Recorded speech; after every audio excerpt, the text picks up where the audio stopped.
साईं अब्दुल्ला होम्स ही तव्हां कंडीशन ॾिसी रहिया आहियो। माण्हू जे गोॾनि खां मथे पाणी आहे ऐं हीअ बि उहा घिटी आहे जंहिंजे मेन होलनि खे ढकण ई कोन्हनि खे।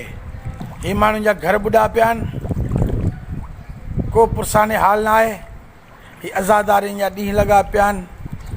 हीअ ॾिसो था, हीअ माण्हुनि जा घर सभु ॿुॾा पिया आहिनि। ॾाढी हालति ख़राबु लॻी पई आहे ऐं हेसि ताईं को बनी बशर, को बाला ऑफिसर, कंहिं चूंडियल नुमाइंदा हिन जी का बि सार कोन लथी आहे। बराए महिरबानी रिक्वेस्ट करे रहिया आहियूं, अपील करे रहिया आहियूं हथ ॿधी त महिरबानी करे हिन इलाइक़े जो पाणी जल्द सां जल्द कढियो वञे ऐं माण्हुनि जो जेको नुक़सानु थियो आहे उन्हनि जो को अज़ालो कयो वञे। तक़रीबन जेके बि घर आहिनि उन्हनि सभिनी जे घरनि में 1.5 खां पोणा 2 फुट पाणी आहे। आउं जिते बीठो आहियां मुंहिंजे गोॾनि खां मथे पाणी आहे। हीउ दोस्त असांजो बीठो आहे, हीउ पाड़ेसरी आहे।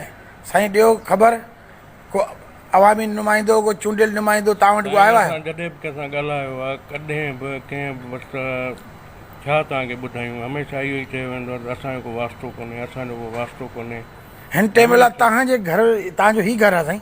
इहे असांजो घर आहे साईं। असां तक़रीबन हिते 25-30 सालनि खां पिया रहूं, सम्झो साईं। पोइ तव्हांजो त ॾाढो नुक़सानु थी वियो हूंदो अंदरि? नुक़सानु थी वियो आहे। तक़रीबन जे आसपास में जेके बि ग़रीब घर आहिनि, असांजे साम्हूं जेके बि आहिनि 100 गज़नि जा घर आहिनि, उन्हनि जो वीचारा के अहिड़ा मजबूर आहिनि माण्हू जेके रोज़ु कमाइनि रोज़ु खाइनि। उन्हनि सां बि उन्हनि जे घर जो फर्नीचर, फ्रिज वग़ैरह, इलेक्ट्रॉनिक सिस्टम जेके बि सामान आहिनि सभु तबाह थी विया आहिनि।